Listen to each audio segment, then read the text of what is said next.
Okay, that is a slide just to introduce Mr. Ben Tan. Mr. Ben Tan, students, is not only our council member who advises us on the sales and marketing aspects of MDIS.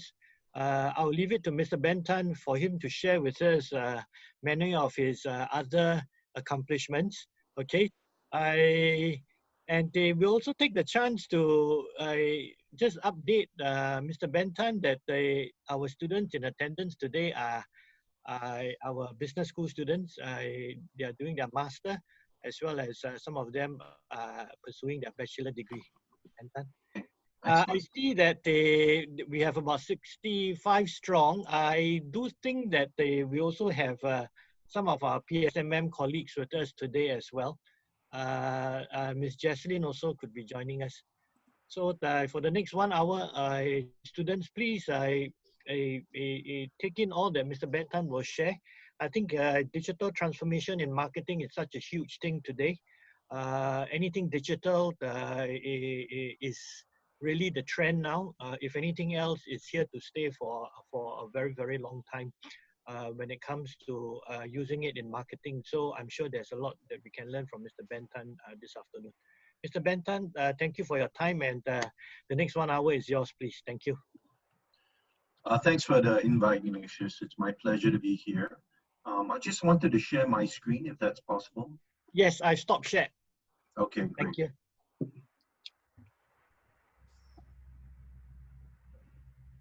You all see my screen?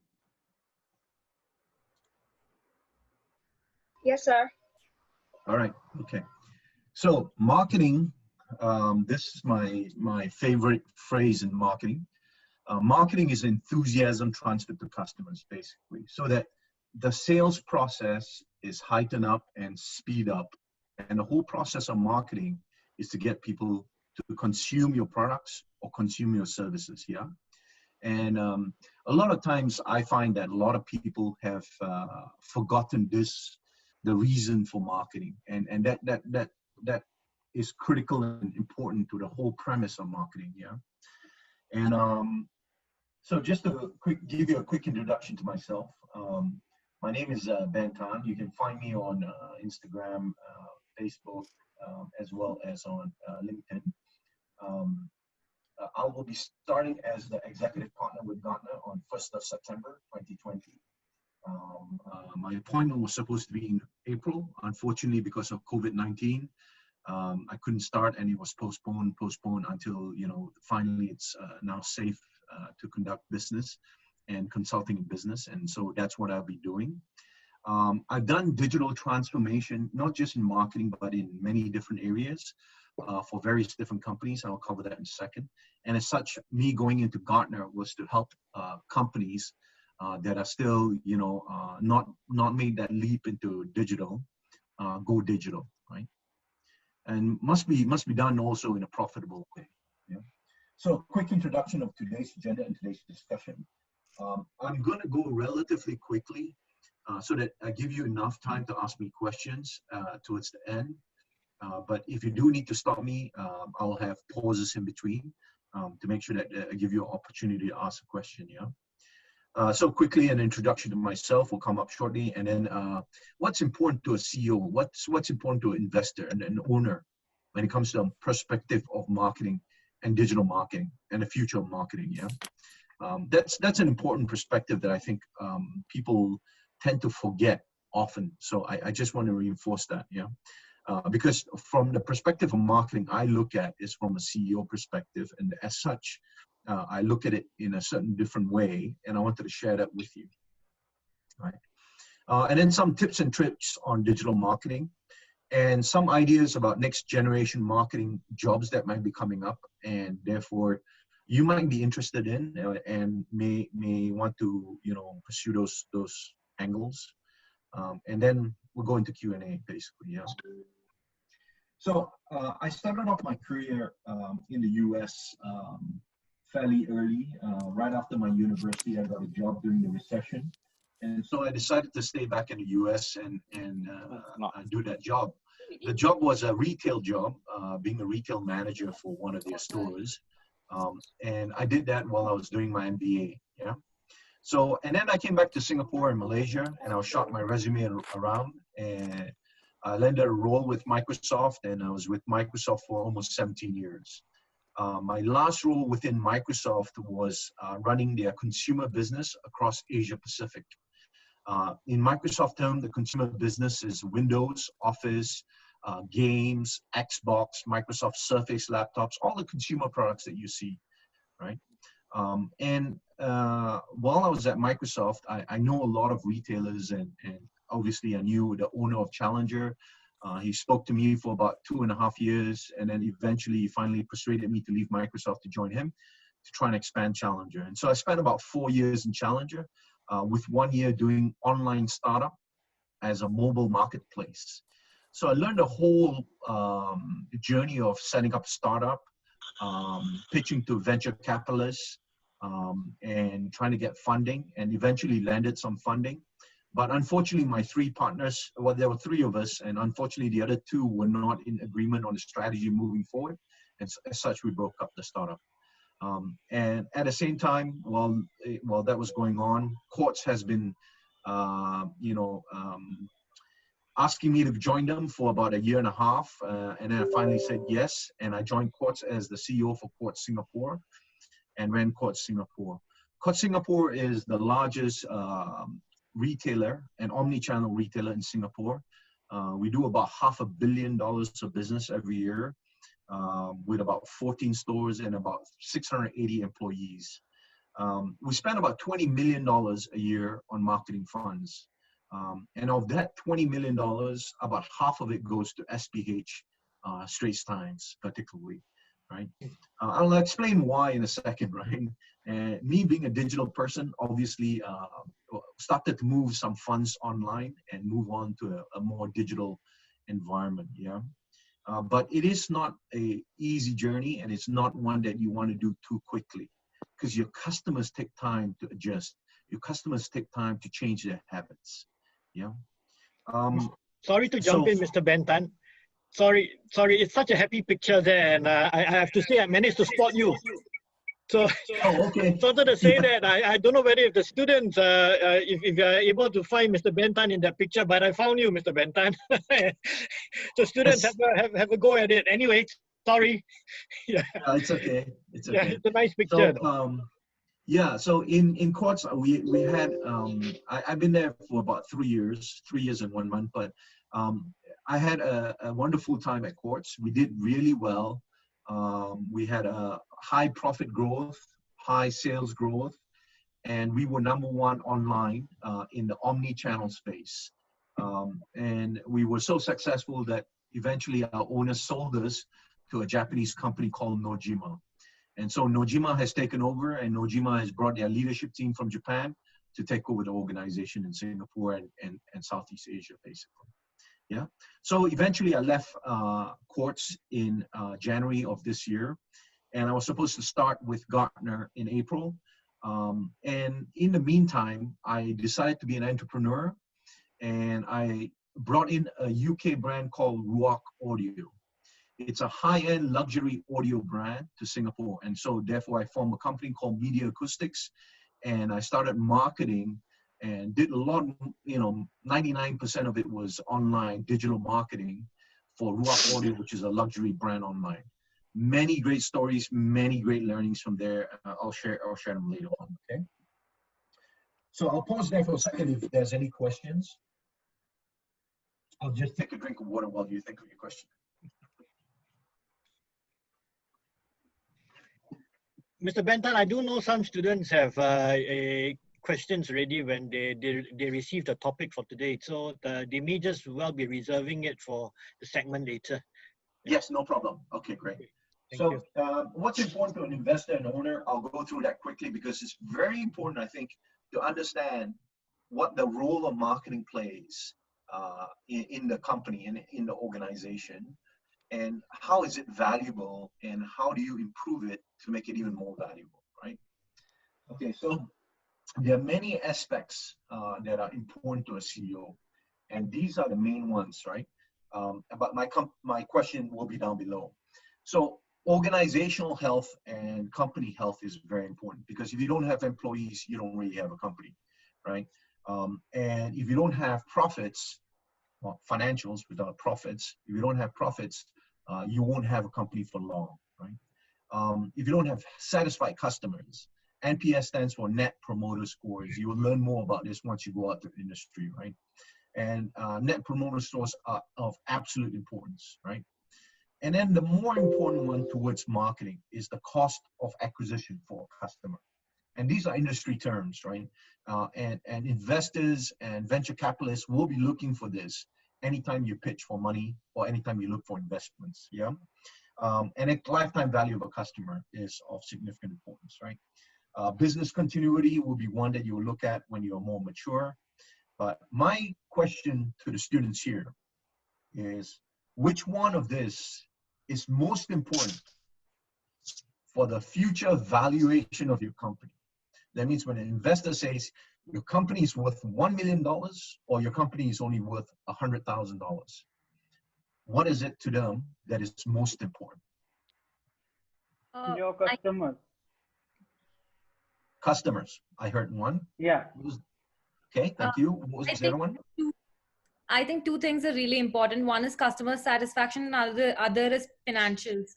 Because if you do not have financials in place, you won't be able to deliver value. Say if you had like liquidity problems in the company, no matter what the customer satisfaction is, you won't be able to proceed further.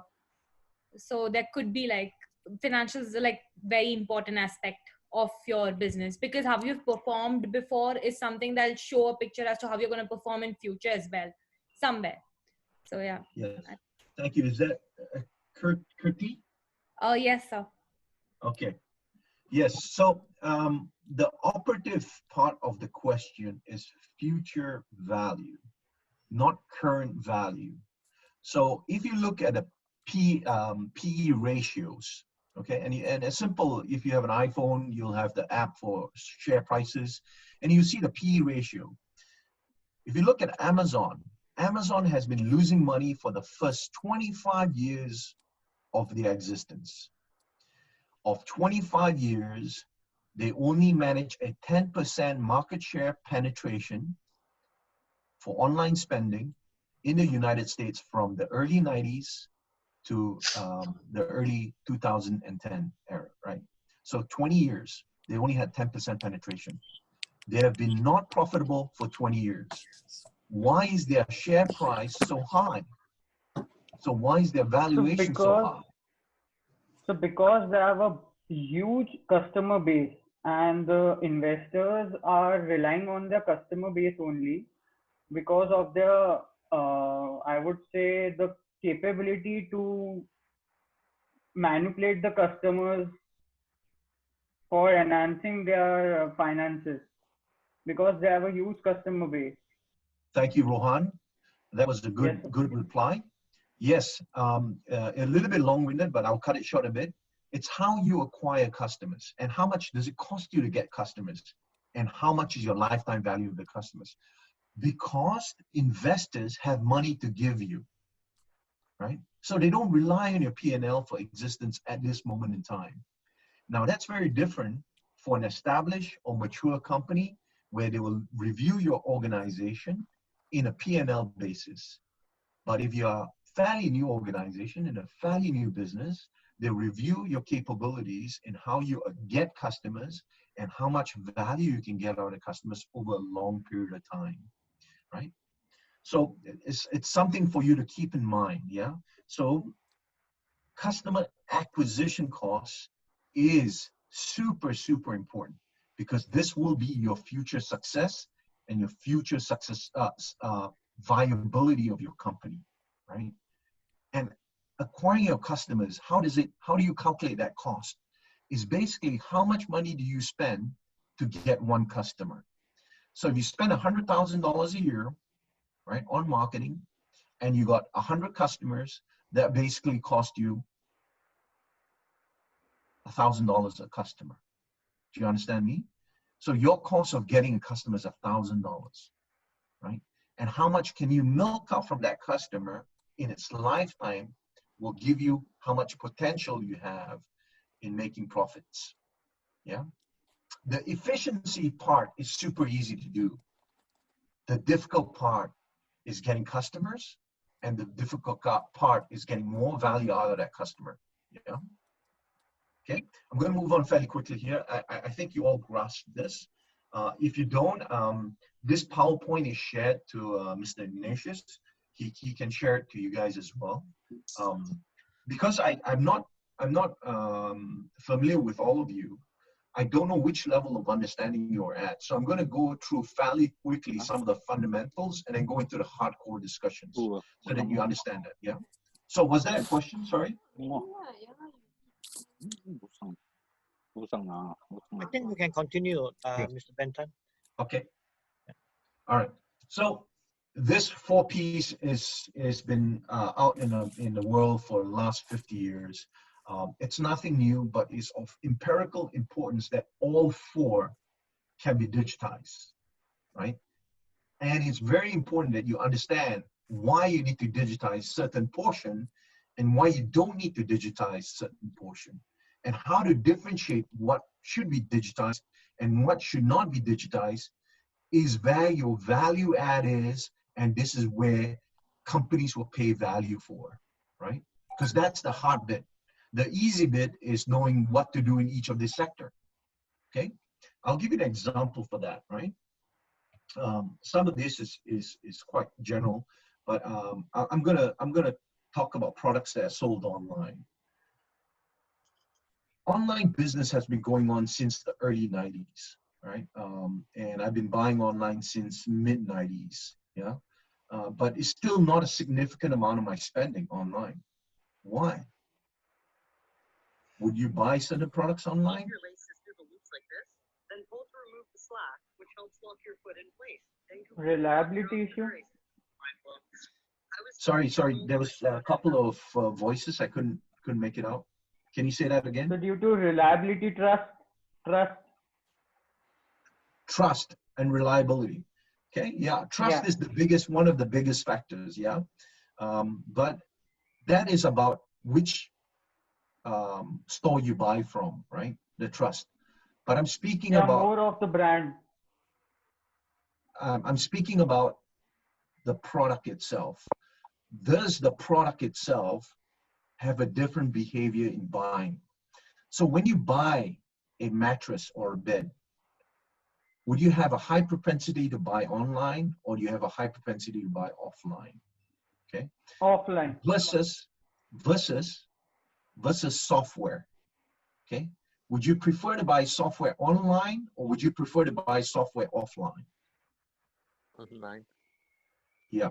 So you can clearly see there is a different behavior for different products and as well as services. So you got to be mindful of how people want to acquire your products, right?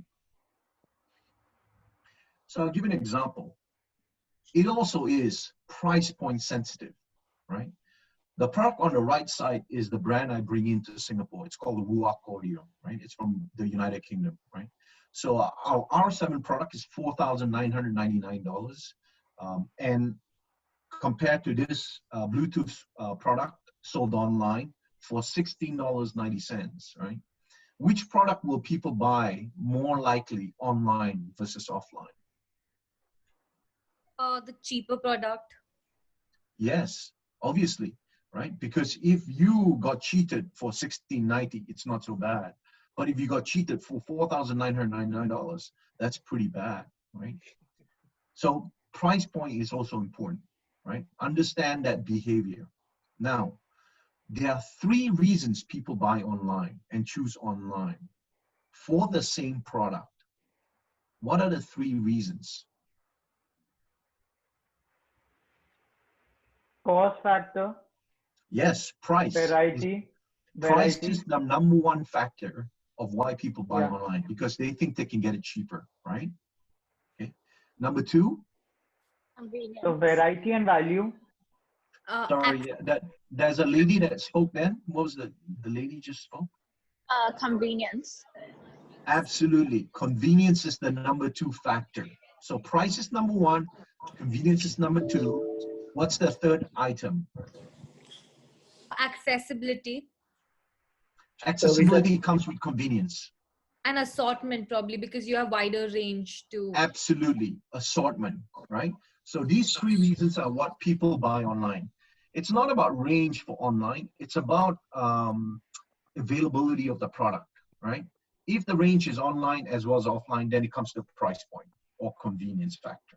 But if it's not available offline, like a particular book you're looking for, and in a particular special language that is not common in Singapore, you go online to look for it, right? Because it's more convenient for them to broadcast it that way. Yeah. So let me move on. Now, I'll share this with you because this is a common misnomer. Okay, and this is a very good experience for you to learn. Everyone says China's gone online, and China's done so well online. Why has Singapore not gone online? Why is Singapore not as online-centric as China is, right? China consumer spending for online is crossing 25% or close to 30% now of their spending is online. And in Singapore, it's moving past 5% to 7%, yeah? So why is China so much more online than Singapore? And why is Singapore not moving that way? Okay. The Now, market is larger than Singapore.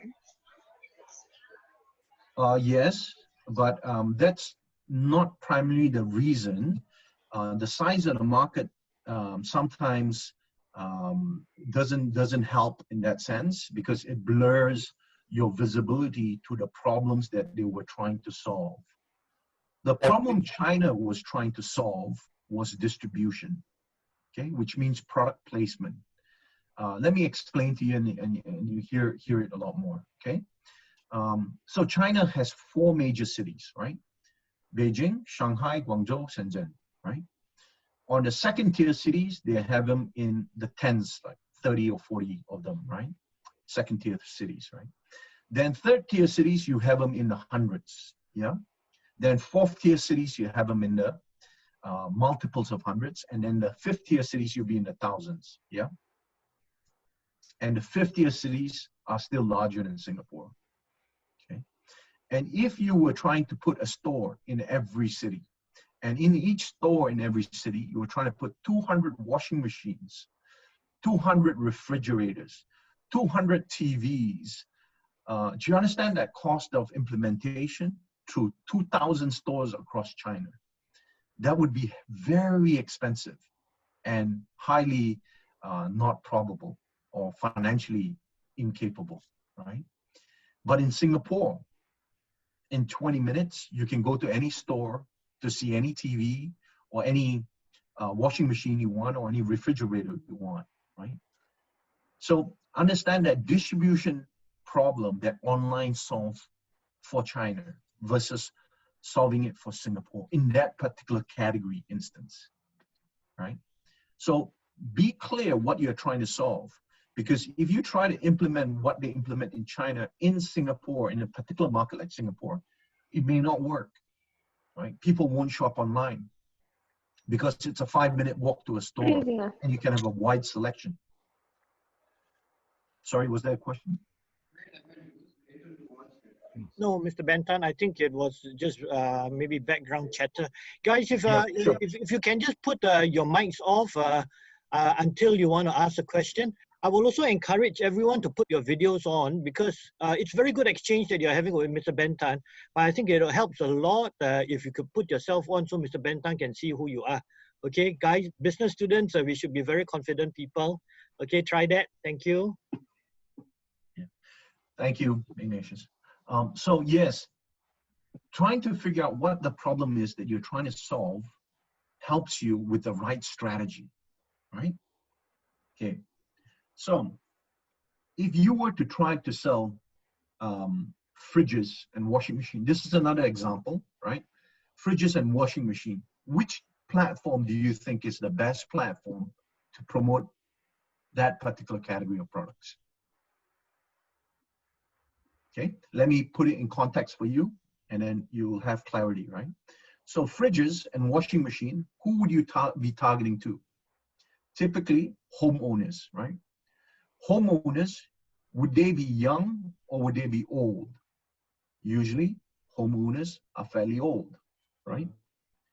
In Singapore particularly, if it's the target audience you're going after, typically people get married at around 30 years old.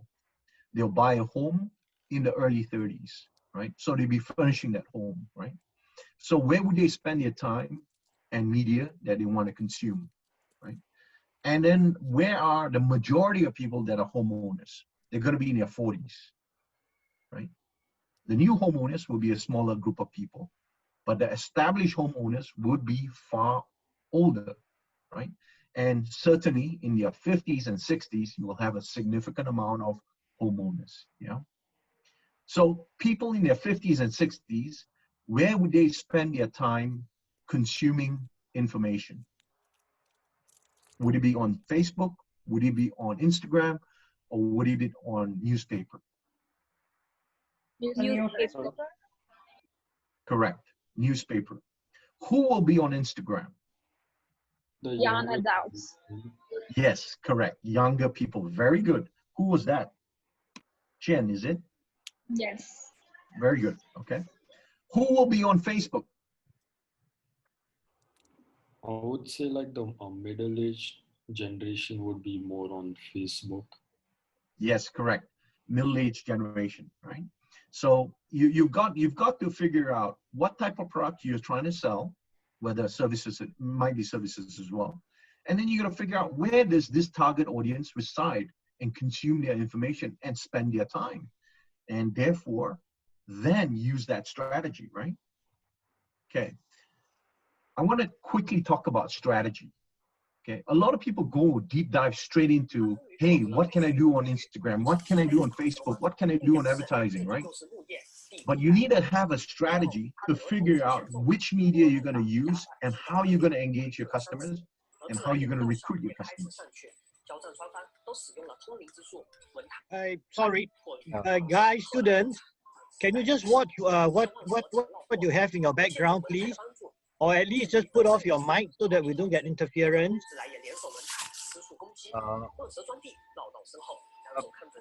I'll do one thing, Ignatius. I'll mute everybody, and I think just the people who will be speaking can. No, I tell you, it's okay, Dr. Albi. I think we like that interaction. Just leave it open. Sometimes we may just need to remind ourselves, okay, to have maybe it's a virtual classroom etiquette. Okay, thank you, guys. Thank you. Yeah. No problem. So understanding your strategy has to be super important, okay? And the strategy has to be commercially viable, okay? Meaning cost effective, right? And the most important one has to be SEO, okay? Because when people want to consume a service or product, usually they will search. They will search online through Google, they will search through Facebook, they will search through YouTube, and so forth, right? Yeah. But the fundamental behind that is all under SEO, okay?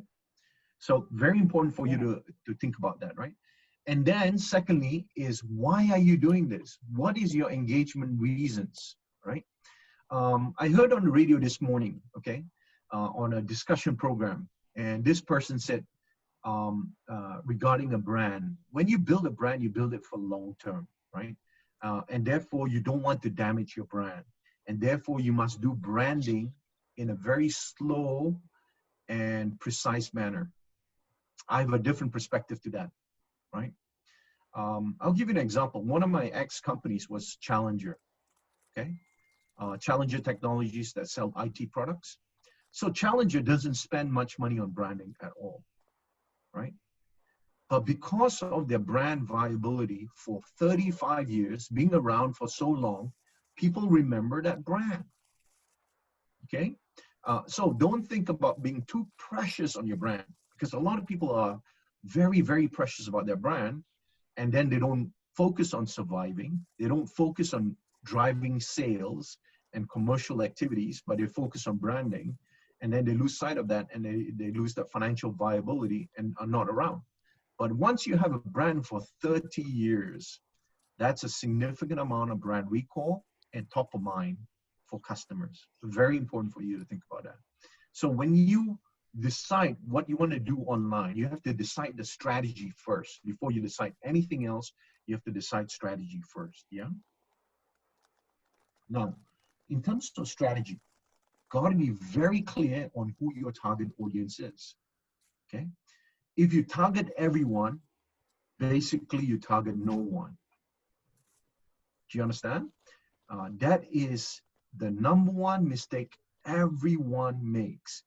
No matter how much it's been reinforced by lecturers, reinforced by books, everyone still makes that mistake. Okay. Students, please watch what's in your background. Come on. Okay, so second is making sure you set up yourself for the right SEOs, right? That means your website, your Instagram, your Facebook has to have the right hashtags so that people can index and search what you're trying to share, the information you're trying to share. You know? Sorry, Mr. Benton, I think you will have to intervene with all this. Interference. Sorry about that, Mr. Benton. You suddenly stopped. Yeah, I understand. No problem. Sorry, AK here. Dr. LV, I think you can just mute all of them. If they want to speak, they can actually unmute themselves. Yeah. Okay, let's try that. Let's try that. Yeah. Yeah, so that we don't have this start-stop situation. Thank you. Yeah. Okay. Can No Mr. problem. Benton? Sure, sure. I've muted So- everybody. Sure, sure. And you can just, whoever wants to speak can just unmute themselves. Thank you so much. Sorry, Mr. Okay. Yeah, I had to unmute myself. That's okay. Yeah. So understand how you use SEO. SEO has to be one of your critical things that you have in top of mind in everything you do. Every single thing you do digital has to be with SEO in mind. Okay. Hashtags, tagging your photos, tagging your products, tagging your locations. Everything social media you do has to be SEO driven, okay? Absolutely important to drive your cost down of marketing, right? SEM is to ensure your SEO gets risen up in a faster way. That's all it is, right? So don't over rely on SEM. Some people will go aggressive on SEM. My competitors have realized that I've built a lot of visibility for my products, and as such, I bought my name to ensure they reroute my content over. But they are paying a lot of money to do that, right? So they can't do it for long because they'll be burning it, right? While I chalk up my SEO. Now, one thing to remember on SEO, very important to remember, is do not plagiarize, okay? A lot of people plagiarize. That means they copy the word content from a different website. SEO has history, okay? So if you copy the same content from this website to your website, but this content is 10 years old and your content is 10 days old, all the traffic will go to the 10-year-old content. Rewrite your content for local content to make sure that local words in there so that you drive the SEO to your site, not to somewhere else that you plagiarize, right? That's very important. A lot of people forget that and do that, you know, and just copy that over. And then they wonder why. How come I can never beat that guy? Well, because the guy's been doing it for 10 years, right? And therefore the SEO ranking has been up there for 10 years, right? So never do that, right? So make some changes to it and make sure you localize it, yeah? Original content drives significant amount of exposure for you, right? So having great content is critical. Yeah. So content, again, has to be localized. Do a lot of A/B testing. So we do that. We have this type of post and that type of post, and we watch out. Is it more targeted at women? Is it more targeted at men? Is it more targeted at older age or younger age? So it's very good for you to do A/B testing, right? Okay. I'll give you some hints on some sites that you may want to check out. Okay. I use this one quite significantly. Now, although a lot of people say that social media is king now, I agree.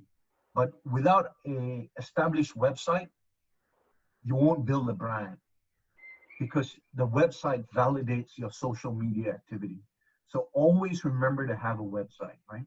And the website drives your SEO significantly. Okay? So of extreme importance is your website, and you monitor your website.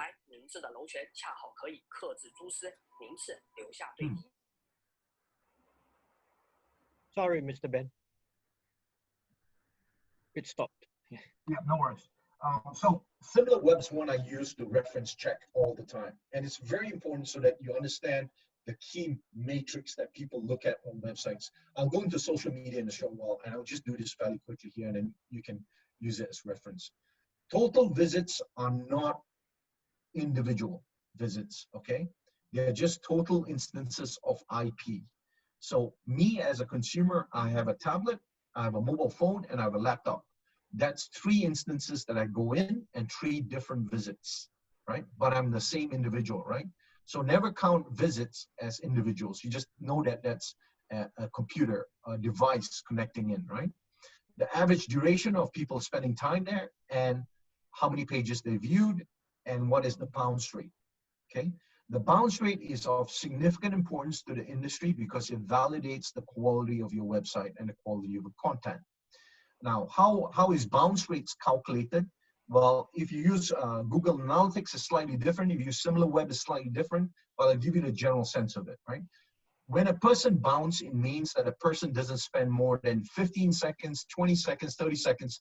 It's all different by different analytical software, but basically it's usually around 15 to 20 seconds, all right? So if they bounce off in that short while, that means they found your content irrelevant or not correct, or your website quality as poor, then they jump off, right? Okay.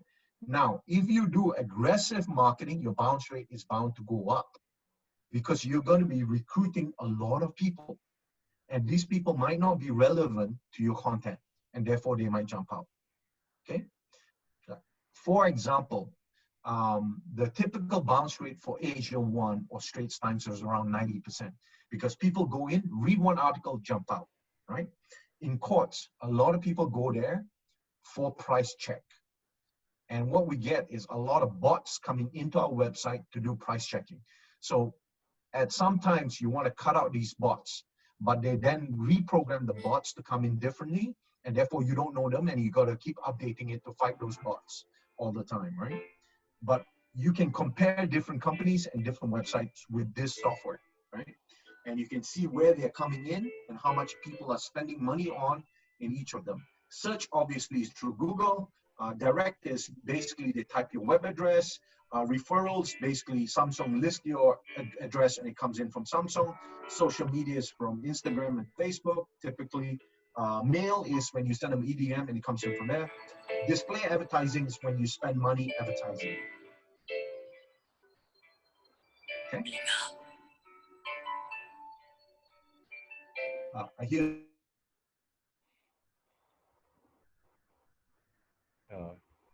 Okay.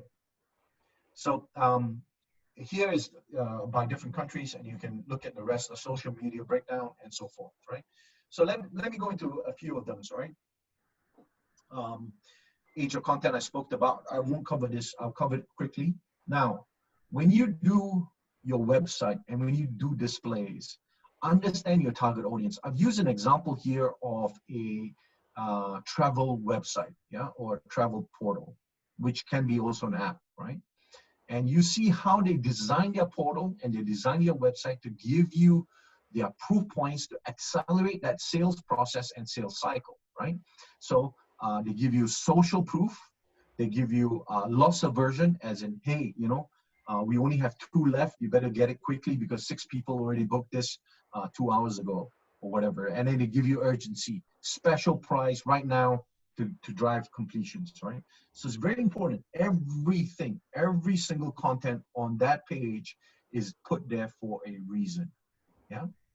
Now, a quick question out into the market. is digital marketing more important than traditional marketing, or traditional marketing more important than digital marketing? Hi, sir. I think like it's depend on what you are selling. So when I'm joining Mr. Frankie class, it's interesting to discuss about how to purchase an air conditioner. So for air conditioner, maybe like people will prefer traditional marketing because they need the additional service to install the air conditioner.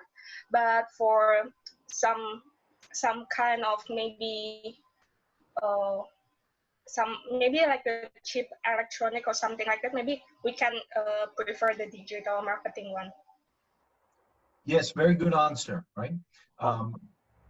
Sorry, was there another question? I was gonna say that I think it's a combination of both, but sometimes you might prefer one over the other depending on who's your main audience, because there might be a group of people that are less likely to use traditional, well, to like if you're trying to communicate to a certain group that maybe in the much older generation, then digital marketing might not be the best way. They might like traditional marketing more.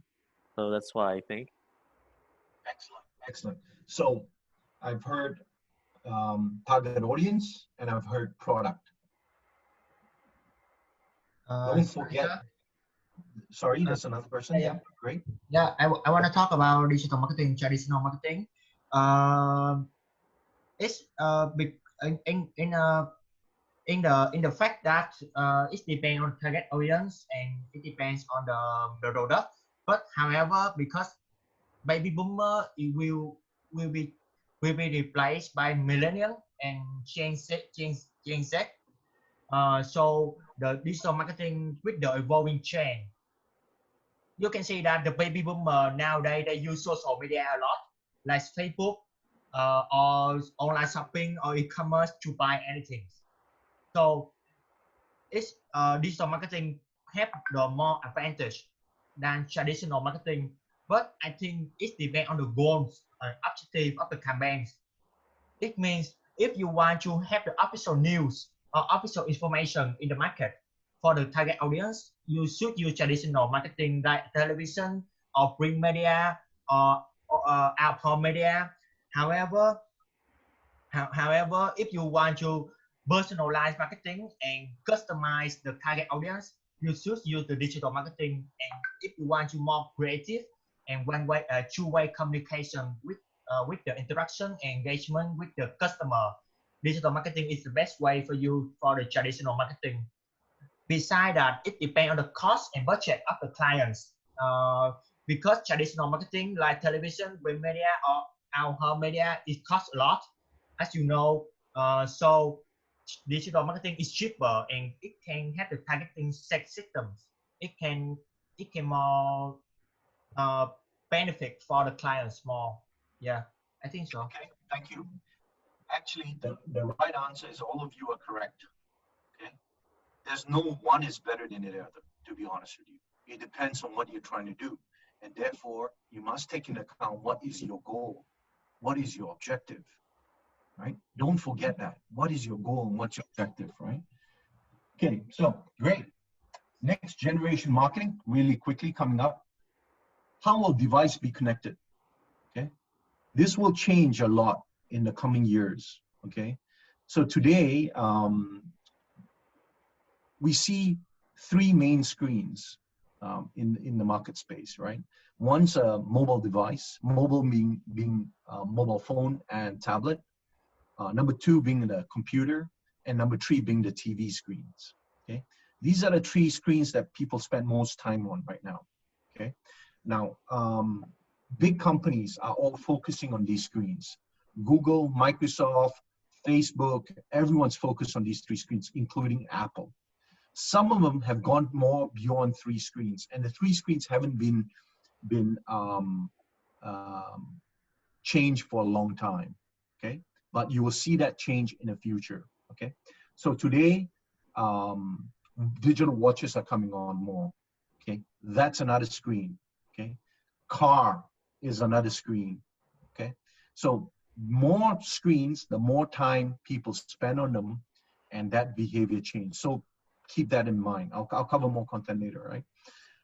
And basically where people are going to spend their time and consume that content, right? Now, emerging trends that will change this, okay? So Google voice search is getting extremely popular, right? Apple Siri also is pretty popular, right? So you will see that voice search is going to be more prevalent in the future, okay? You'll be ordering food through voice. You'll be asking for phone calls to be made through voice, right? 5G, everyone knows about the speed of 5G, but what is the point of having that speed, right? Your mobile phone is pretty much fast enough. Why do you need more speed? It's actually not for the devices that are connected today. It's for the devices that are not connected today that needs to be connected in the future, right? And that's why you need a 5G bandwidth, right? For example, your laptop. Your laptop is not connected 100% of the time. It's only connected through Wi-Fi. In the future, all laptops will have SIM cards in there, and you'll never have to look for a Wi-Fi signal anymore, right? Your cars are all going to be connected. Today, the only reason why Germany is really pursuing 5G is because of the automated driving of cars. And you can't do that today with the current 4G network, because you're going to be transmitting a huge amount of data back to a central repository, and that will really choke the current system, right? Because if you have 600,000 cars on the road transmitting all that data back, your bandwidth has to be very strong. And they see 5G as the prelude to driverless cars, right? And all these will be coming, right? Where will audience be spending their time 10 years from now? Will it still be on mobile devices?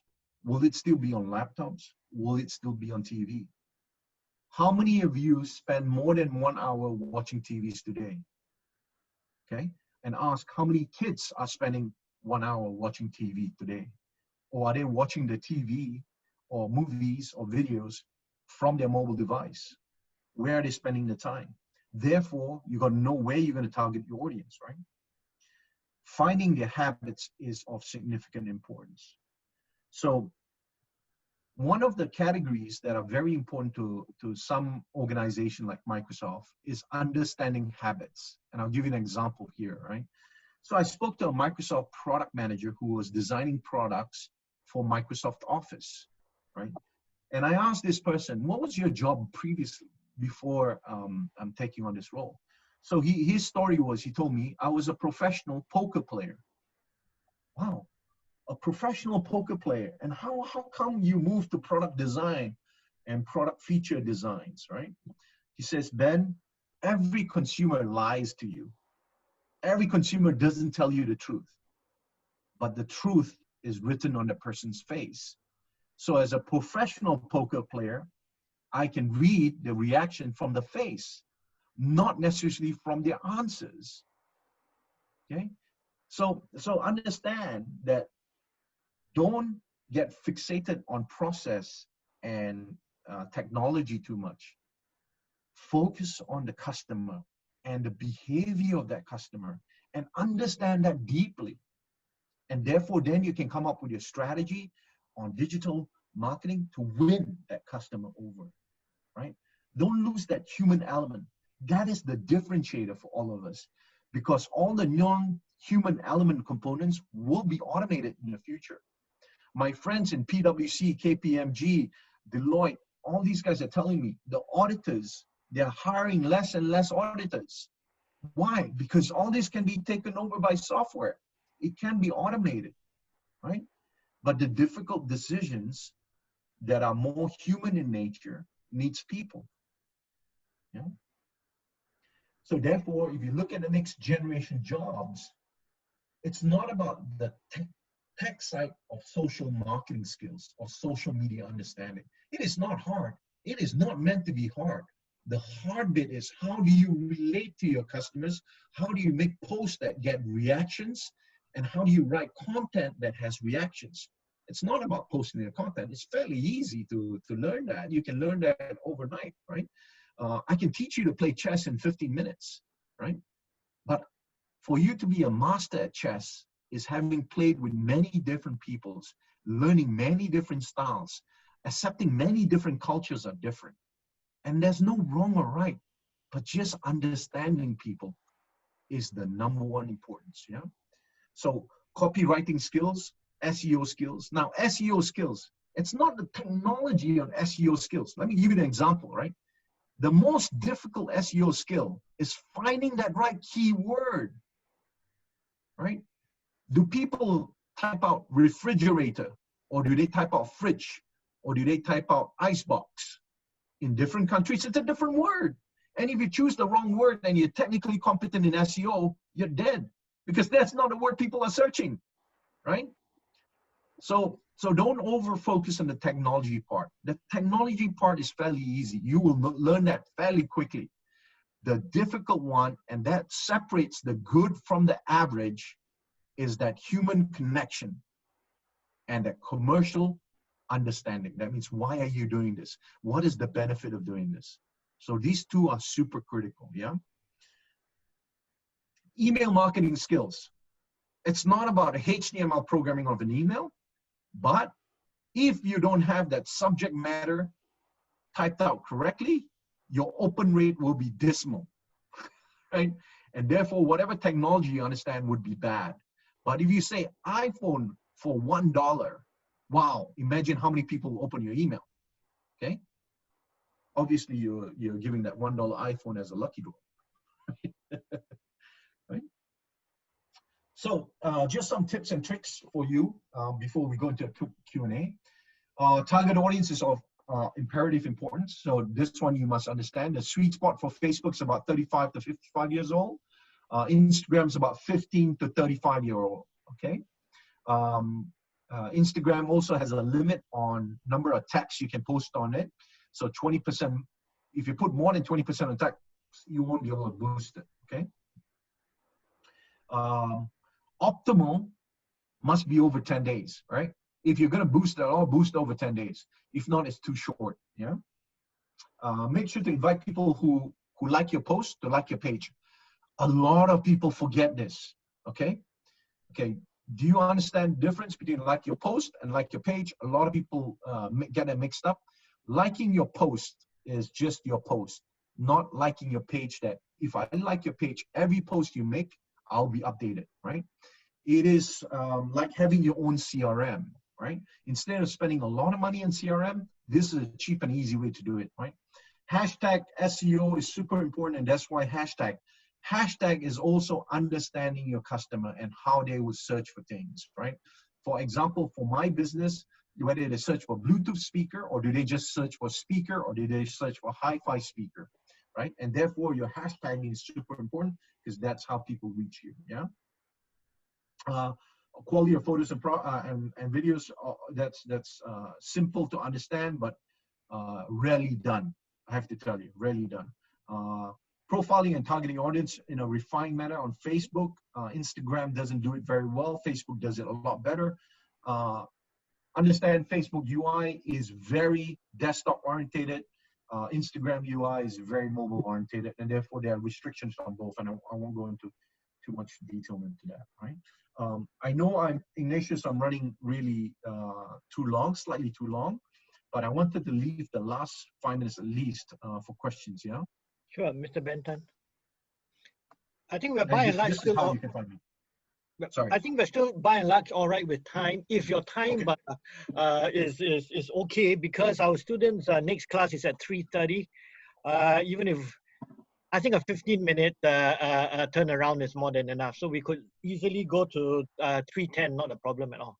Sure, no problem with me.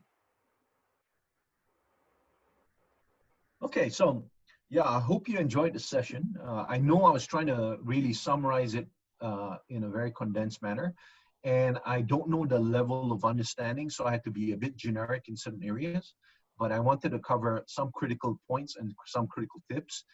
But if you have a specific question that I can help you with, I'll be more obliged to do it for you.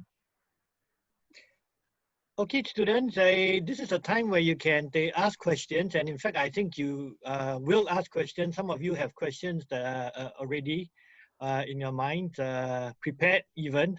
So please just ask those questions. Unmute yourself and then just ask the question. Can it's good. Yeah, Go on, go on. I have a question for you. I have several. First of all, that with the evolving trend of digital marketing, like Facebook, social media, and the replacement of baby boomer to the millennial and young people generation. So, do you think digital marketing is going to replace traditional marketing in the future? Okay, shall I answer that one first before you ask the next question?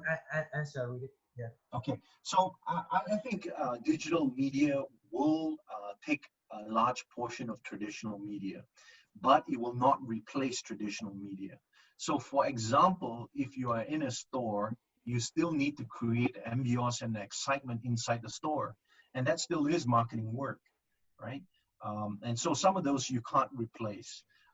And outdoor is also a significant marketing media that you also can't replace. Radio is also important, but it will all change, right? The issue why the change is slower than faster is because young people don't have money. Okay. Old people have the money. So if you want to make money, you must target old people. You must understand that, right? Okay. So that's why I say at the start of my conversation is from a CEO perspective, I'm out here to make money and to be successful. If I want to make the most money that I can, I have to go after the people that have the money to spend. And the people that have the money to spend are not going to be 12-year-old, 15-year-olds, or 18-year-olds. They just won't have the finances to do it, right? They may influence the parents, but sometimes they will, sometimes they won't. But what if you influence the parents directly?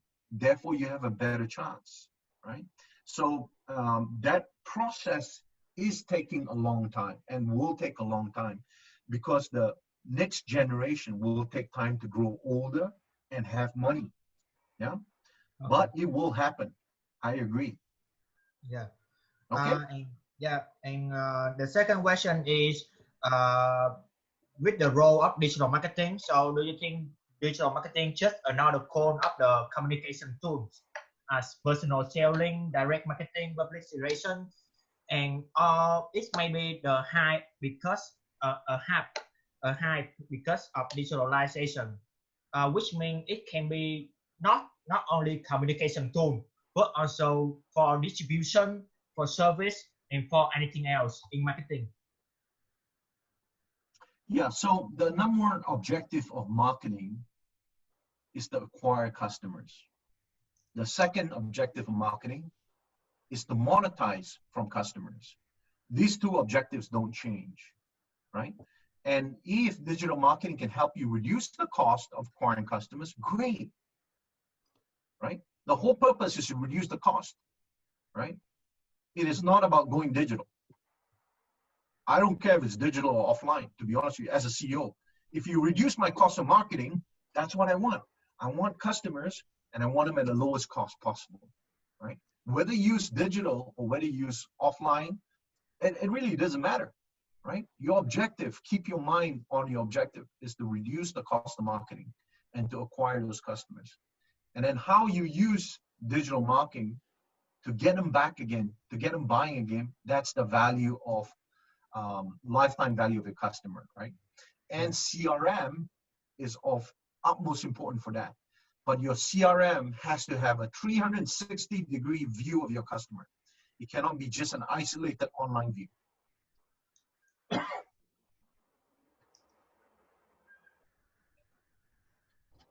Can we have a next question? Thank you for the question. Yati, do you have? Excuse Go me, on, can I have a okay. Yep. Good afternoon, Mr. Tan. I'm Leandra from MBA program. I want to ask regarding the user-generated content that has been evolving in these past few years since the massive use of social media. And I figured that the UGC is useful to give audience assurance towards a product or a brand, or maybe even allows a brand to get free content. But from time to time, this awareness strategy can raise a biased judgment as well, and eventually will hurt one's brand credibility. So I'd like to know what do you think about this, and from your experience, how effective this approach is. Thank you. Yeah, so the main benefit of user-generated content is basically amplifying your spread of awareness. That means people are creating marketing content for you, and therefore you reduce your cost of marketing.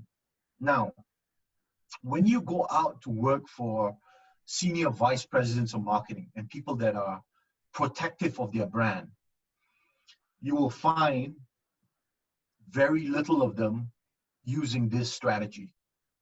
Why? Because they are afraid. They're afraid that sometimes user-generated content is insensitive or has political biasness behind it, and therefore not within their control. And because it's not within their control, they may lose their jobs. And therefore you see all these senior marketers, they will move away from this, okay? And because it's hard to control. Sometimes it catches on like wildfire and it goes really, really fast. Sometimes it doesn't catch on, and sometimes it goes negative. So it is something that is exciting. It is very good, but very difficult to control because it's user generated, right? Not company generated, right? So it's good to do it. It's good to try, but you have to be very careful, and you have to have safety nets in there, because these senior vice presidents and senior marketing people might not like that strategy because it's higher risk. Okay, thank you, sir. Welcome. So I have a small question. Yes, please.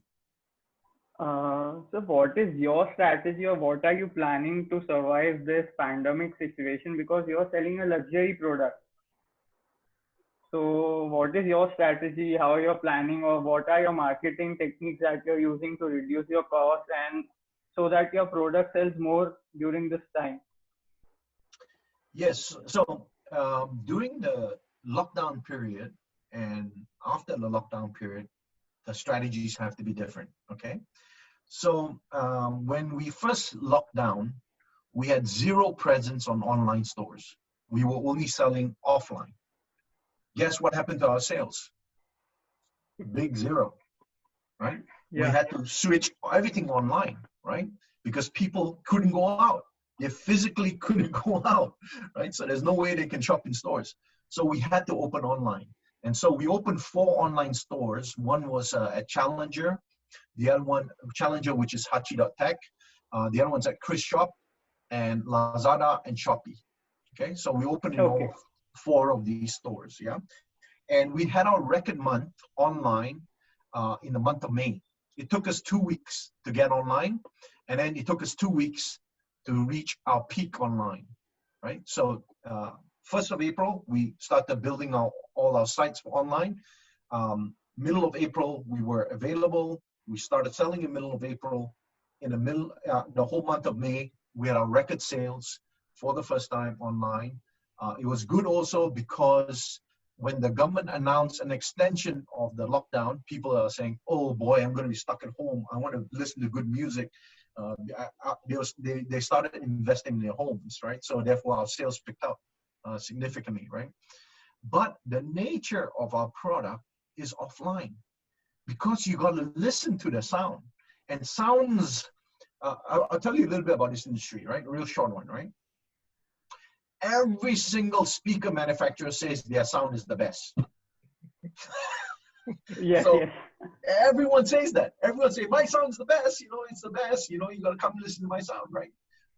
So who do you believe, right? So how do you say, because sound is such a subjective thing. People like highs, people like bass, people like mids, people like voice, you know, they like different things, right? And therefore they need to listen to your speaker before they decide to buy it, right? But when it's online, I couldn't do that.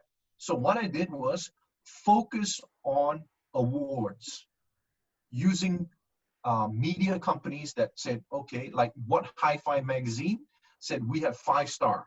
And we were Speaker of the Year for 3 years in a row, right? And having an award of Speaker of the Year 3 years in a row, you can't be that bad, you know? So we marketed those and we positioned those, right? And then we had to make sure that we build the SEO on Lazada and Shopee. And so today, if you search it on Google, you'll see our SEO pop up and you'll see Lazada pop up. I spend $0 doing that. I just need to have the right hashtag and the right SEO tagging, and I'm done, right? I don't spend any money, right? So, you know, you have to build guerrilla strategies that way to survive, right? And now, since that we have opened up, we sell less than 10% of our business online. We sell 90% of our business offline. But we spend 100% of our advertising dollars online. And that's how you have to bridge that gap, right? You have to bridge that gap and find that omni-channel approach. If you like to buy offline, you can buy offline. If you want to buy online, you can buy online. If you want to interact with us, you can find us online. You can find us in the store. You can talk to us in the store. You can talk to us online, you know? So give the audience the choice. Make it easy for them. Find the lowest cost way to interact with the audience is our key to success. Yeah. And since we've done so good, other UK brands have now started coming to us. And so we're going to take on a new brand in a short time. I'll announce it later, but I can't say it now. But yeah, so we're doing pretty well and getting new brands on board. But social media is where we spend our money, and we don't spend that much. You got a hashtag, you got to start amplifying your own voice and save your money. Yeah. So do you have, so do you also have tie-ups like with interior designers and all, or? Not at this moment in time. Not in this moment in time. But what we do is we tag on Instagram, for example. We like all the interior designer pages. Okay. So eventually, when we like their pages, our page will pop out in their feed as well. So that's one trick as well. Okay, this is a cheap trick, lah. Okay, I do. Right. So we tag them, and so once we like them, they will like us back because they will see our posting pop up on their post because we like them, and they're wondering, why is this company liking me? Oh, wow, they make some very nice speakers. Then they start following us, right? So as we follow more people follow us. That's a cheap way of getting followers, right? Relevant, accurate followers. But it tends to work on B2B better than B2C. Because these are interior design companies, yeah? Make sense? Yeah. Yeah, yes, sir. Thank you, sir. Thanks for the question. Excuse me, sir? Yes, please. I am NY from Masters. Okay. I have some like little bit different question, not on this topic, but regarding some personal things or something. Like, so if like we want to study more on marketing, so what is the better course for doing after masters? Like, if we want to study more or do something else to get more and knowledge about marketing, so which platform or which course is better to do? Okay, very good question, right? So in marketing, there are, in my view, two aspects. One is the technical aspects of marketing, and the other one is the creative aspects of marketing, okay? So the technical aspects of marketing is what you're learning in business school right now, right? And what you learn on how to post social media and all that. That's the technical aspect. But the part that is super important is understanding your customers and have that creative link, okay? So a lot of times people focus on the technical side, but they're not creative. They don't come up with great ideas, great promotions, and great connection activities with consumers, okay? That part, unfortunately, requires you to be hands-on doing it, okay? Because you learn more from the customers than you will learn from a teacher, unfortunately, right? Okay. It's so important for you to do that. So taking an internship or taking a project, helping someone out to do it, then you learn that category, or you learn that industry, or you learn that profile of customers significantly, right? So don't over focus on the technical aspects. Okay, sir. Yeah, thank you. Sir, any course name, any suggestions for doing any course in Singapore or outside Singapore or any other place? The course name is Getting a Job. That is this our biggest. Yeah, get a job, get experience. That's critical for that part, right? There is no cost for creativity. There's no cost for learning about customers other than being involved and doing it. Okay, sir. Yeah. So any projects for friends, you should try to do it. You should try initiatives on your own. Let's say if you know, find an initiative you're passionate about and start your own page. I started doing it from my basketball page because I like basketball. I started creating a basketball page for my basketball team, and I started finding out behaviors of what people like to watch, what people don't like to watch, what type of post works, what doesn't work. So you can start that way as well, you know. Start your own page on, let's say, even if you like speakers, then you say, oh, or this particular music or cooking or something like that. You just need to start a hobby and then see how people react to your pages in your post. Okay. And Facebook allows you to have multiple pages, so you can have a few pages. I have 3 personally. Yeah. Thank you, sir. Thank you. Thank you. It has been very good exchange of both questions and interaction with Mr. Ben Tan. Maybe we can take just one last question from anyone before we wrap up. Yes, sir. Hi. Good afternoon, sir. Hi, I have a question, sir. Yes, from Sunderland. Okay. I mean, first off, I'd like to thank you for your very generous views. It has been very insightful for me, and I believe everyone here. The question that I'd like to ask today is that the mechanics and tools and strategies used for the digital landscape today are accelerating at, honestly, a very unprecedented rate. What used to be good during the dot-com bubble, like providing online radio channels, are relatively obsolete today. Netflix and TikTok, for example, are integrating like artificial intelligence to optimize and self-reinforce their content to breed like a self-reinforcing traction, right? That optimizes on its own. And we are seeing also data analytic-driven companies like WPP and Kantar that are leveraging on selling these data to the very same people that adopt artificial intelligence. So in the near future, what do you see as probably would be the biggest disruption to the entire digital landscape? Thank you. Okay, good questions. First thing I want to make is a comment before I answer the question, right? Big data analytics is only important if you have the right question asked and you're analyzing the right thing. And that requires human understanding, okay, and human connection, right? Because you can have all the data, and I'll give an example because I was at Quartz and I have so much information, so much data, my staff doesn't know how to use it, okay? So I'll give an example, right? If you buy a queen size bed, how many % of people will buy a single bed, right? That to me would be a logical commercial question you would ask, but they never thought about that, right? They never said, okay, maybe I can do a marketing to that person who bought a queen size bed and they enjoyed their queen size bed, and I'll sell them a single bed for their kids to use, right? Now, big data won't give you that. Big data has that information, but if you don't ask that question, you won't be looking for that information.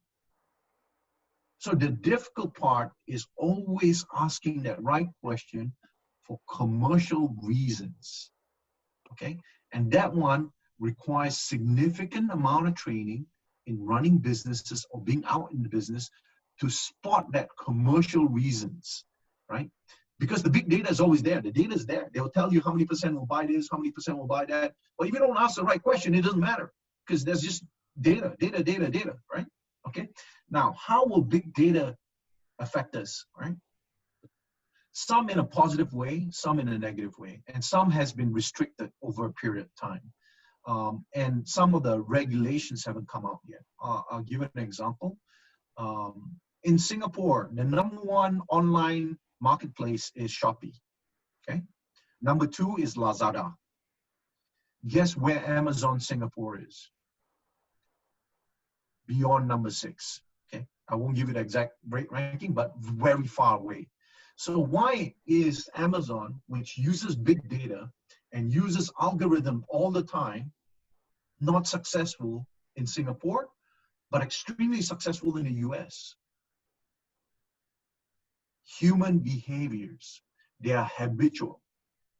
Okay, so Lazada came to Singapore first, 2012. Amazon came to Singapore in 2018. They already have built up the customer base. People are habitual people. I put in my credit card address in there already. I go into this app. Now I've got to think about downloading a different app. Oh, I won't do it. And I put another credit card information. I don't do it.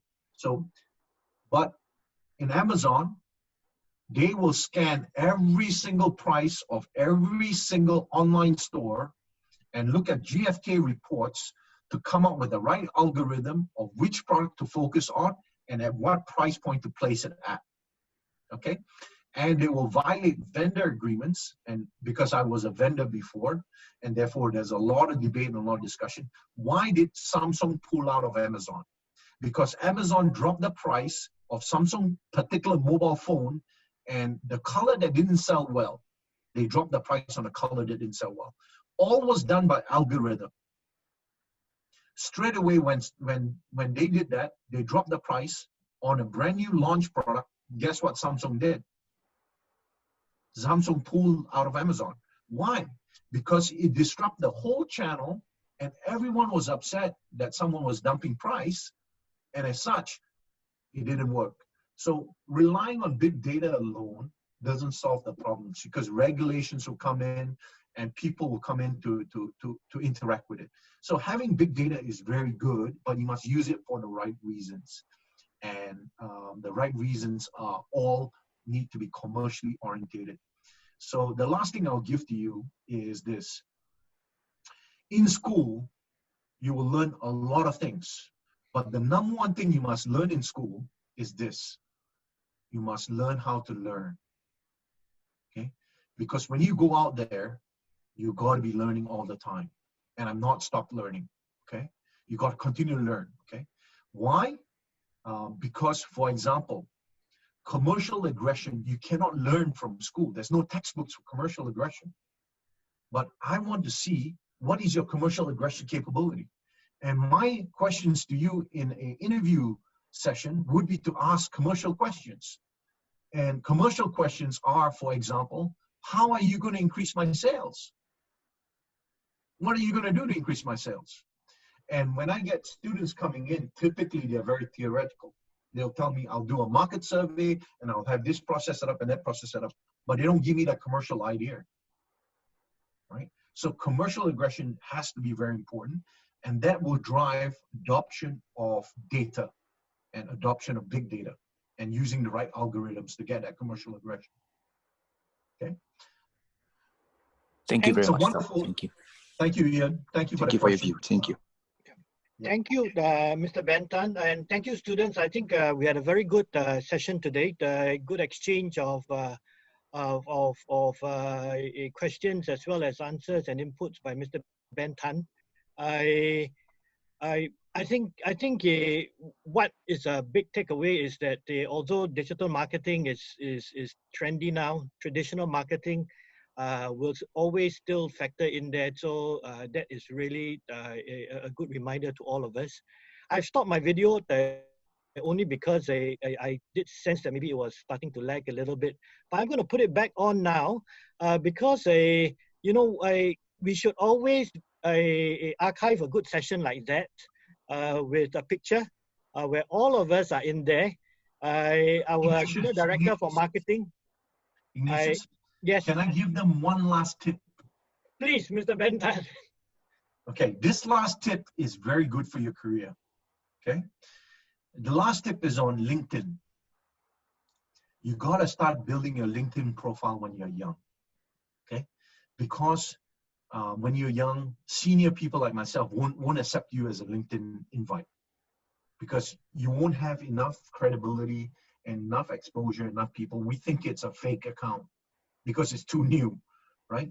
So you need to start building that LinkedIn profile with people. Now, there's 2 tips I'm going to give you today. One is start having an interest in one particular area and start searching for people within that interest group and start connecting with them. Now, LinkedIn has an algorithm, and in the LinkedIn algorithm, I believe it's about 100 or 150, depending on your account status, that you can invite people to be your connections, right? So you can't do it all overnight.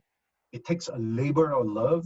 That means every day you got to connect to more people, and once they respond, then you can add more. You cannot add 1,000 people in a day. It just won't let you do that, okay? The second thing you should do is write articles and write posts. Now, if your post is less than 40 words, okay, it will not be searchable on LinkedIn. Okay, the LinkedIn algorithm is geared for 40 words or more, okay, because LinkedIn wants you to write more content, okay? So if you post 40 words or less, no one's going to see your post, okay? Unless you hashtag and people search that hashtag, okay? So the few things for you to keep in mind. Second is, I'll invite all of you to go like my link, to follow me and connect with me, because I have about 6,000 connections that you can leverage on, basically.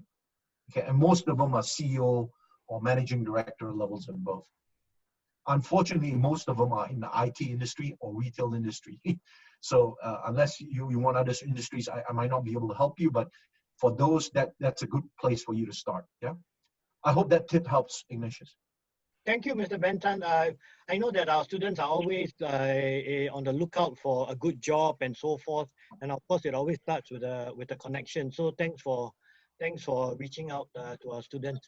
Okay, guys. Like I was mentioning, our senior director, Ms. Jesselyn Wong, she heads the marketing department, and she finds that this session is going to be it is very useful, and that we have all of us here.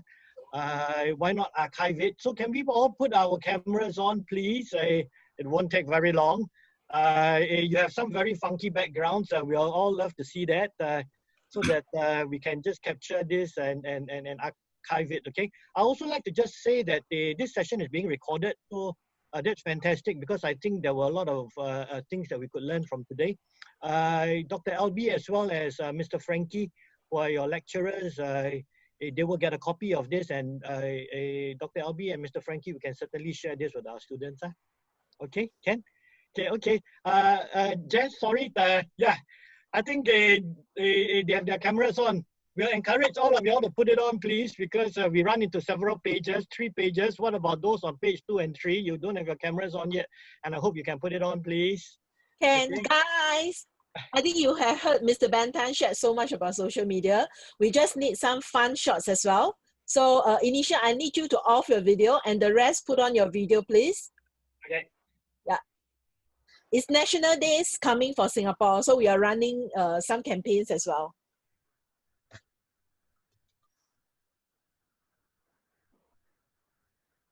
Have your video on, guys. Okay.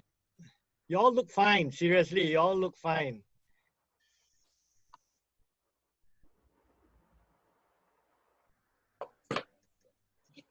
Okay. Okay. Hey, thank you very much. Thank you very much, guys. Bye. Bye, Ms. Bentan. Bye, everyone. Thank you, Mr. Bentan, students for attending, you. and Dr. LV and Mr. Frankie for getting everyone together. Colleagues, thank you. Bye-bye. Bye-bye.